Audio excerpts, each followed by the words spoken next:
Joining me at the studio in Techtown is a longtime friend of the show, somebody who I come to on a regular basis going, what's actually going on here? And one of the public relations professionals I feel like can really cut through the noise of everything and help explain stuff to folks. Matt Friedman, partner, Tanner Friedman Public Relations.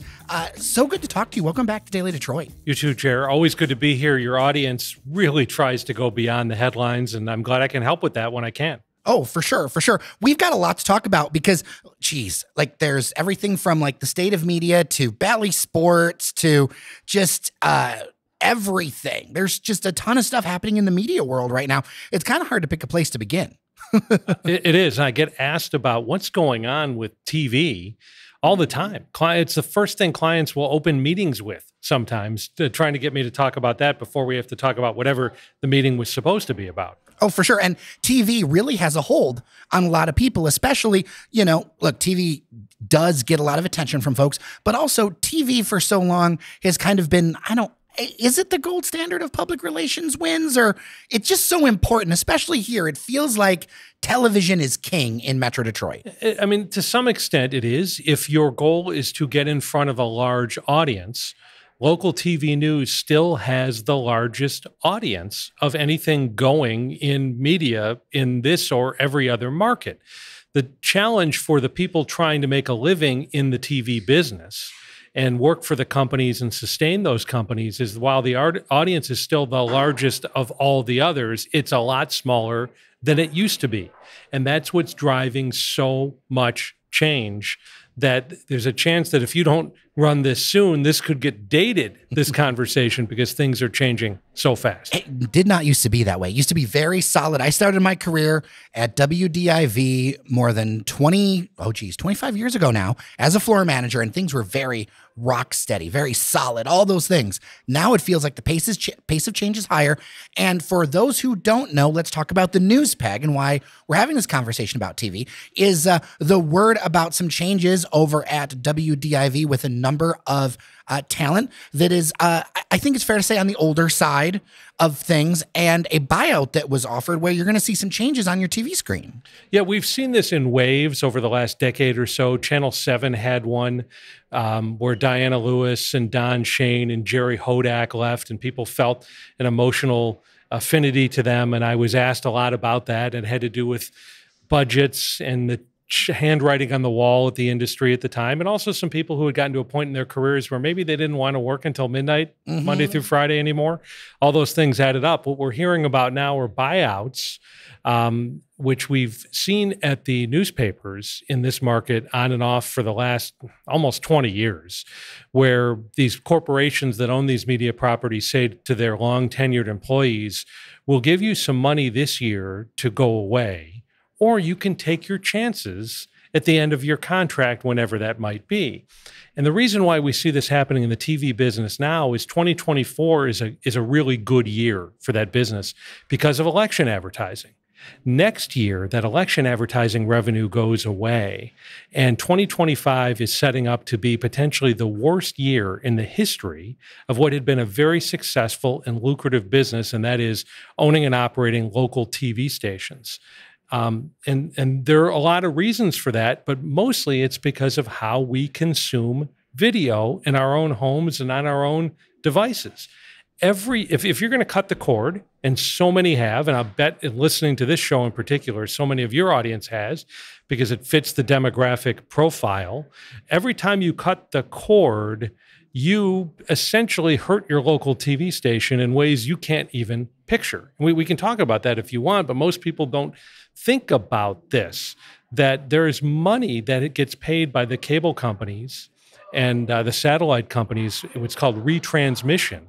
And that's money that goes right to the local TV station that doesn't get paid if you don't subscribe to one of those services. That hurts the revenue of the TV station. The other thing is you're going to be watching a lot less local news if you cut the cord. Why? You're going to be streaming something and you don't pay attention to what time it starts or what time it ends. The next thing you know, you've binged 5 episodes and you've got to go to bed. Whereas when you were watching the old primetime shows on the network, you were serving as part of a great audience lead-in for their newscast. When I worked at Channel 4, and I worked at 2 other TV stations, we depended on shows like ER and others to deliver a big audience for the 11 o'clock news. Oprah Winfrey, when she had her talk show at 4 o'clock Eastern time, whoever had the 5 o'clock news in that market was going to win because that Oprah audience would stick around. Well, if you were watching Oprah at 4 o'clock, then I don't know what you're watching now, but if let's say you're in front of as a cord cutter, you're in front of the TV at 4 o'clock, you're streaming something, you're watching YouTube, and the next thing you know, it's time for dinner and you haven't watched the local news. All of that really adds up.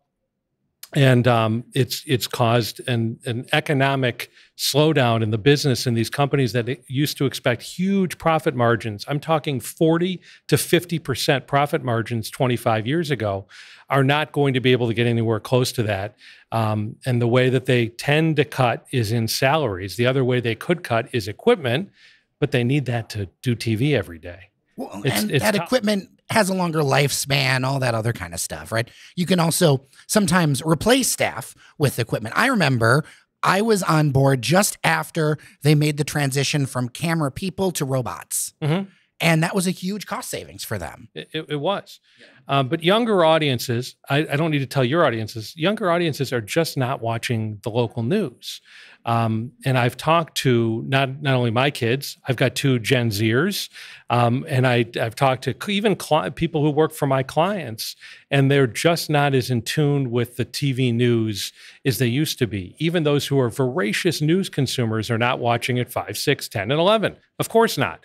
And that affects the way that TV stations can charge their advertisers, sustain their advertising relationships, and employ the people to cover the news. People you're familiar with, who maybe you grew up watching, or even those you don't even know, but still need a paycheck every other week to go out and do their job. I have a couple thoughts on this. Number one, I can't help but think of the meme, am I the problem?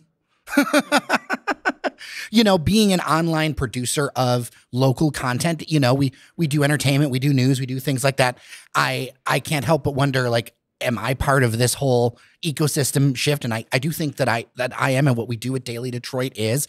But also I think it's kind of inevitable. Like when I talk to people who consume news, it's like you have a much older audience when it comes to television and a younger audience when it comes to online stuff. And you also have a fragmentation, not just YouTube, like you're talking about, but Instagram, TikTok, all those things. The attention has splintered in 1,000 directions. It has. And the challenge is, and we saw this with newspapers, we saw this with the news and the free press starting 20 years ago.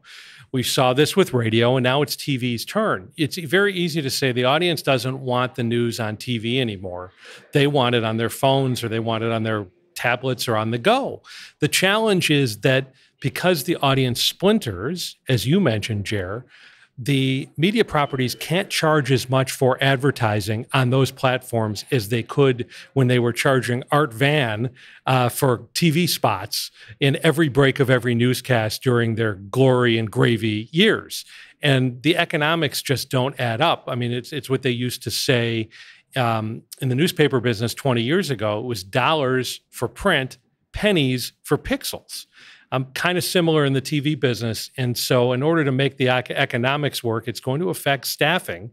And that's also going to affect the amount of news they're going to cover. And it affects the PR business too, because our pitches, when we try to get clients on the news, are not going to be as successful if they don't have as many people covering the news.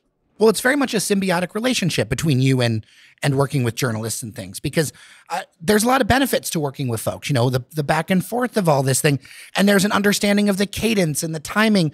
Whereas like digital, not only do you have journalists, but you also have influencers. You have all these, I heard this term the other day, ginfluencers. And at first I thought I was like, we're talking about like gin, booze. No, journalist influencers, that you need to be a ginfluencer now. I was like, I don't know if I can do that. When I was a journalist, we were only trying to influence the audience to watch us more. That was our influence we were trying to wield.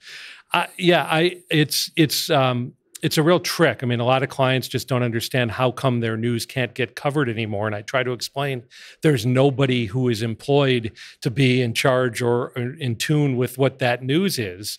And how come? Well, the how come is the first part of this conversation, which is the fast changing economics that are driving the way that these companies are doing business. Now, from a production standpoint, I understand the costs are higher for some of these more senior folks. I don't want to talk too much out of school about anybody individually, but the thing is that the audiences that watch that TV news have a lot of affinity to those particular people. You know, I think about a name I know, Rod Maloney, right? He was around when I was around, and he's been there a long time. There's others like him, and there is so much strong brand and personal affinity.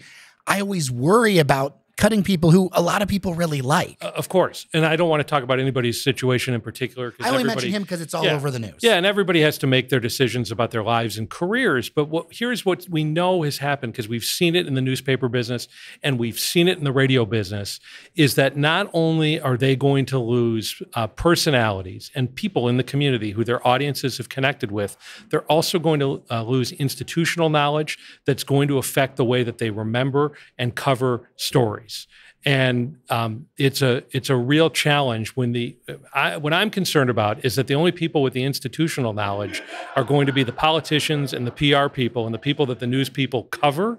And that's not a great place to be. We need to work together on that. And it's going to be hard when it's all younger, less expensive people. And I started my career as a younger, less expensive person. I was cheap. And I was young. Those are two things I definitely was. In fact, that's one of the reasons I was able to start my TV career in a market like Atlanta, because the business was expanding at that point with Fox affiliates doing news. And what happens in sports with expansion? A dilution of the talent pool. The dilution of the talent pool helped me get employed. So I've been on both sides of this.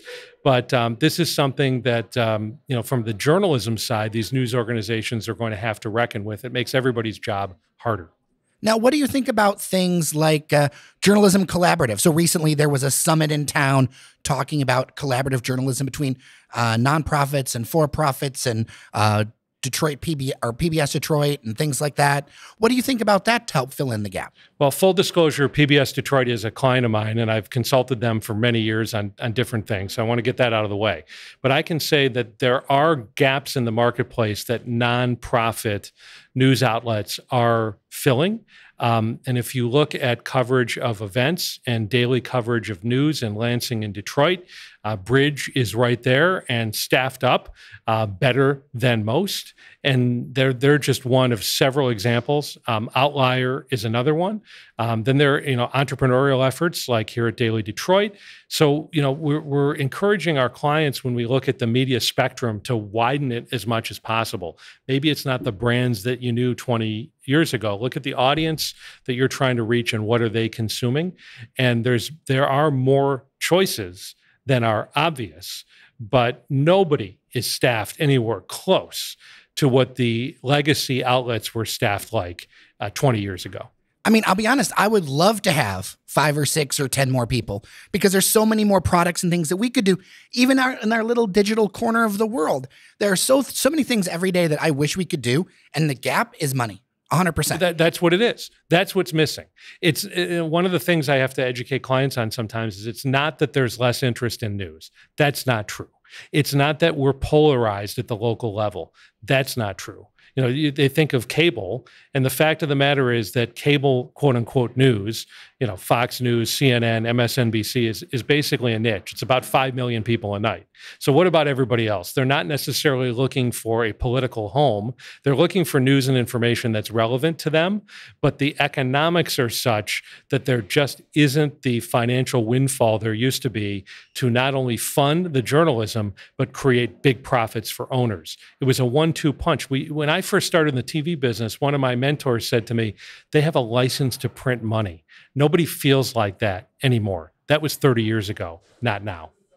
Yeah. And look, I think that's where you're seeing some of the rise of subscriptions and things like that, where the newspapers online used to be free, and now you've got to pay for them. In fact, most of the in-depth work in town requires a subscription. That's a harder move, I think, for a lot of TV stations to offer, because their audience is a different audience than that. It's really difficult to kind of balance all these things and also educate the public about that, because I don't think the public knows. And I think I know there's a generation of folks who never integrated with TV news. Just like now, there's a couple of generations of people who never found a home with newspapers. Yeah. Yeah. And I think, I go back to cord cutting on a lot of this. A lot of people dump their cable subscription because they couldn't stand dealing with the cable company and they had a lot of channels that they don't watch. Okay, that's fine. But one way or another, programmers of television content are going to have to make their money. And so if you dumped your cable subscription to save money, you're looking pretty foolish right now when you add up how much all the streaming services cost. And so one way or another, the content has to get produced somehow, and that costs money. And the consumer is now taking on that burden because the advertiser can't absorb it. The mass audience doesn't exist anymore, except for live sports. 96 of the top 100 broadcasts on TV last year were live sports. 96 out of 100. So where does that leave everything else? With fewer eyeballs. And if advertisers aren't going to spend the money because they think that that audience can be delivered for them, you as the consumer are going to have to spend the money to get what you want to get and watch what you want to watch. Local TV has been an exception to that. It's always been advertiser supported. Are we going to get to the point where it may have to be more viewer supported? That hasn't happened yet, but it might be. Well, I mean, a lot of the online projects, ours included, are a mix of sponsors and supporters because that's how you have to make the math work. Because what happens is when you don't have a mass audience and you don't create content that can go viral with millions of views all the time, right? If you're actually going to cover local content, your addressable market's only so big.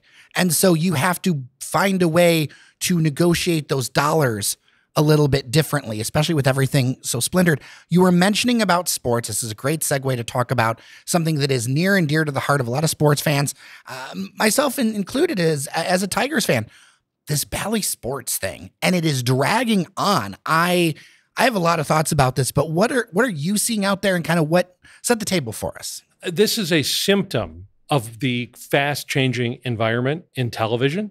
Like I said, you used to be a license to make money. Now you have regional sports networks that are known collectively as Bally Sports in bankruptcy. Unthinkable not that long ago. And you have cable companies that are bleeding customers. In fact, I bet they have projections that run years out. They're expecting to continue to bleed customers. They're going to make their money on your internet subscription for your pipe into your house for the internet, and they're going to make money through programming and theme parks and other ways. They've diversified as companies.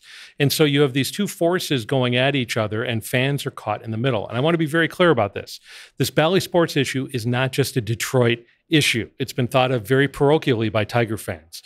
There are markets all over the country where Bally Sports holds the rights of their local teams, and their fans are going through the same thing. And I don't see it ending anytime soon. I could be surprised. I'd be pleasantly surprised. I bought the app, by the way. I'm still a cable customer because I thought live sports, it would be the best for that. Not always, not in this case. I paid the $80. Once I went down to a ball game and I paid $40 for food for two people, I realized paying $80 for the rest of the season to watch the games, I'm sick of getting nickel and dime like everybody else, but it's not outrageous in the whole scheme of things. And so now I'm streaming on my phone and streaming to my TV. That might be the future. But one thing we know for sure, it's not going to be as easy as it used to be to watch games as a sports fan. It's probably going to cost some money. Look at the NFL adding Netflix games on Christmas Day. Look at the NFL adding Amazon Prime games on Thursday nights. We're going to have more and more fan-paid TV viewing than ever. That's the way this is going. So the era of mostly free sports is fading away. It is, except for the biggest events, because like I said, 96 out of that top 100 is a very significant number. So I think you'll see the Super Bowl and most of the NFL playoffs on free TV for a long time. You'll see the NBA Finals on so-called free TV, Michigan, Ohio State, and some of those big and classic matchups. I mean, right now, if you look at the NBC network, the most popular shows they have on by far are Sunday Night Football. Most watched show on television is NBC's Sunday Night Football, and that Saturday night primetime Big Ten game, not to mention the Olympics coming up this summer. There's still going to be plenty of live sports on broadcast, so-called free TV, but more and more you'll see migration, particularly at the local level, where you're going to have to pay out of your pocket. Do you think that this will reduce the audience for some of these sports? I mean, when you constrict how many people can see it, will it hurt discovery down the line? Like I think about baseball and the fact that I love the game, right? But baseball is not as popular as it used to be. If you constrain it even more, will that hurt getting new fans? It probably will. You know, if parents decide I just can't handle another $80 in my household right now, are the kids going to see the Tigers come back and win a game this year and enjoy that thrill and satisfaction like we once did? They probably won't. But this is all about all of these different players, and I use that term very loosely. But cable providers, TV networks making as much money as they can. One thing we might see, and I remember we talked about this on this podcast maybe 5 years ago, is maybe the teams take on their own rights and they have their own channels and they stream directly to consumers. And at that point, they can determine a price point that they think the marketplace will accept and reach the fans of the future that they want to reach. That'll be interesting to watch too. Yeah, I mean, I just have so many good memories of like free TV sports, and I kind of feel bad that, future generations, won't see the tiger going through the loop from the 1980s, where it would roar if we won, or they had like the heat bag on top of the tiger if you lost back in that is a core childhood memory for me. Me too, but here's the difference. They were only on like 2 or 3 times a week. So, now you get every game and you might have to pay for it. Back then you didn't have to pay for it, but they weren't on every game. So it's an evolution. All my message to your audience is, if you want to watch, to listen, to read something that has value to you, be prepared to pay for it. That's the way things are going. I have clients saying all the time, that's a great article, but it's behind a paywall. What are we supposed to do? It's like, well, the only reason that anybody could write that article is they were employed by the people who maintain the paywall. That's where we are. And people don't realize that, and I've had these conversations with listeners and others before. They'll look at a newspaper article or something and they'll see all these ads along the side and they'll think that's enough to pay for things.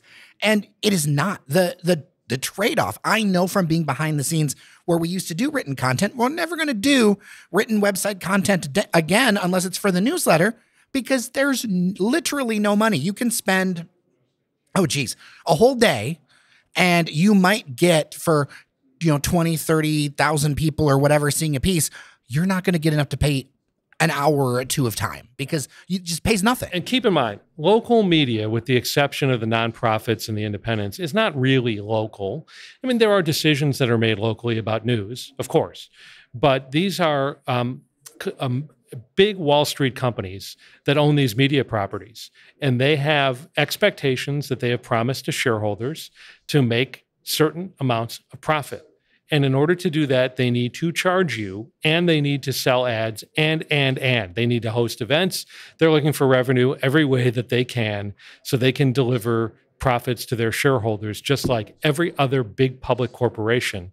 We have a situation here where WDIV is owned by private equity, and that's a different set of mandates, but mandates nonetheless. So all the stations are going to tell you how local they are. And it's great that they employ people here. They don't in every market anymore. And we have people on the ground who are making local decisions. And yes, they're a locally operated business, but not owned. And they need to do what every other corporation needs to do. And we have to keep that in mind sometimes. I think I need to remember to tell that story sometimes here locally, that, there are publications like ours that are all here. There is no great poobah in Virginia or New York or something. But I also think that people resonate with that. They resonate with that local connection. I think that was part of the strength of media in its earlier days, is that local connection, knowing the guy. Like, I think about the impact that Scripps had, and the Scripps family, and the Detroit News, and the origins here in Detroit about all that. The Scripps mansion, he funded a church over on, one of the Scripps brothers funded a church over on Trumbull and 12th, or Trumbull and Martin Luther King. Like, there's just so many ways that local was so impactful. And I think with the constraining of all those dollars, there isn't as much of that visible impact or largesse. There's not. And also, you don't see the local reporter at the school board meeting anymore. No. And almost no matter what business you're in, there isn't a beat reporter that's paying attention to you, who you can develop a relationship with. I have worked on stories with TV stations where we've had trucks roll into neighborhoods to do a very positive, very nice community story. And the neighbors all come out of their house when they see the TV truck and ask what's wrong. And that's all part of what's wrong in what's happening right now. But you just have to accept the reality of we'll take the coverage we can get, we'll take the reporters we can get, we'll take the resources we can get, and hope that they might add as much value to us as consumers as possible. What about the large hand that tech companies can play in this? I think about Meta and, their very large push towards more positive things, like the vibe check is important to Meta now, right? Where they were funding, or they had their journalism initiative, they pulled out of that. They have reduced their amount of links everywhere because of the number of rules in different states and different countries. They've really stepped back from news, and that's Facebook and Instagram and things like that. I will say that I am getting far more news from listeners, from people linking to Instagram reels than articles now. That's a shift over the pandemic, but there is this shift, downranking links. Google's making some changes with how they're displaying search results. There's just so much at play here. Yeah, and I talk to news people about this, and they still see the social media platforms as frenemies. They can't live with them because those platforms don't give them any money, essentially. But they can't live without them because they know that that's how consumers want news and information presented to them one way or another. And it's a constant challenge. So when people say they quote unquote get their news from social media, what does that really mean? Does it mean you're on Facebook and the guy you went to high school with who you haven't seen in 20 years is telling you your news? Probably not. It's probably because you're seeing links to Daily Detroit or to one of the large commercial legacy news operations on your social media feed somehow, and you click that link, and that's where you get the information. So the thing is, they don't always make money from that. Maybe pennies, but not dollars. And that's part of this financial conundrum that we've been talking about. Well, and I can transparently share behind the scenes. It's one of the reasons why we focus on our newsletter, our podcast, and we're doing a little bit of video, because at the end of the day, I could post everything to Instagram Reels. I would not be able to live. Like, it just wouldn't, none of the math makes any sense to create the kind of work we want to create. Now, if we want to take a press release, grab a photo from that press release and put a headline, which a lot of outlets do now on Instagram, you can do that because that's low effort work, but it's not the community conversation. It's not any kind of like traction or back and forth or context. And a lot of times you see the press release, and maybe that's great for PR folks like you, but like the press release almost verbatim, like I will get a press release in my inbox and I will see it on social media almost verbatim from a lot of these places, and people don't realize. It's okay. I mean, it depends on what your objective is. Oh, I mean, if it's like a new animal at the zoo, whatever. It's okay. But there are a lot of stories we try to work on where we're trying to educate the community on context and nuance and build understanding. And only through reporting does that happen. And we have fewer options to go to now to get those stories told. Fact of life. So where do we go from here? Because this is a real scary moment for a lot of media folks. It's such a scary moment to me in a way, because my media friends are talking about this all the time, but our listeners and other connections, I still don't think a lot of people realize how much of a fundamental shift's happening behind the scenes. Well, my advice to people who are interested in the media business is the traditional linear career path is probably not going to exist anymore. And that's scary for people, but at the same time, you don't know what the future is going to bring. And so you just try to build your skills as best as possible to try to keep up with that. What does it mean for consumers? Other than get ready to pay, which I hope I've emphasized here because I think it's really important, is be ready for more change. The media you thought you knew is not going to be how it's going to exist in 5 or 10 years. So if you have a business or you work someplace where trying to market or get attention for your business is part of your job, it's going to change. Listen to the counsel of those of us who do this for a living and are immersed in this every day about how it's changing, and act accordingly. And if you're just a consumer who's interested in the community and wants to keep up with what's going on, support and listen to podcasts like this. I don't know if there are any others like this one, and anybody else you feel like is bringing value. Support them, listen. Those numbers count. It means something. Everything's trackable online. I'm not talking about a privacy violation here. I'm talking about sort of a democracy. The old measure of ratings, we could do a whole podcast on this, was so flawed. Oh and my gosh. There's so much more precision now that your listenership, viewership, readership really counts. Oh, for sure. I mean, I remember a joke back when I worked in TV of kind of like the group hallucination. We all agreed to that this is what we all have to have a standard to agree to. We're all going to agree to a standard, but we all knew there were issues behind it because of sampling and so many other things, with ratings, and having those exact numbers or close to exact numbers, and even having good demographics. So I don't know, like, if you particularly listen, but knowing that people in an age group listen, having better demographics and knowing to be able to tell that story to folks, being like, hey, this is what this audience looks like, or sending surveys out and knowing, that we have a higher percentage of LGBTQ plus listeners than the population. Like, there's all the general population. There's all these things that are really interesting that help tell that story a little bit more, and then also help with like, oh, okay, well, then we can maybe find somebody to help underwrite some of the stuff. Mm-hmm. So I just say, be aware, pay attention, ask questions, and think about what's changing and where you can go. And the other thing I tell friends of mine when they're so frustrated because they just think the whole world boils down to Fox News, CNN, and MSNBC, which it does not. It definitely does not. Most people do not pay attention to that stuff. So, ask somebody who you think is well-informed, what do they watch? What do they listen to? What do they read? You might hear of something you've never heard of before that ends up enriching your life somehow with credibility, and it won't cost you too much money. Or maybe it'll cost you a little bit of money, but really, I mean, when you compare it to what a bag of chips costs right now at a grocery store, it's probably pretty close. Yeah. Well, Matt Friedman, Tanner Friedman, I really appreciate you. Thank you so much for kind of shining some light on this. I know that it's a tough topic for some. And a lot of people are dealing with life-altering change right now, but also I think being able to bridge it in this smart and considerate way, I think hopefully helps them and helps our listeners and viewers understand kind of what's going on out there. Thank you. I appreciate the chance to talk real, and that's what this is.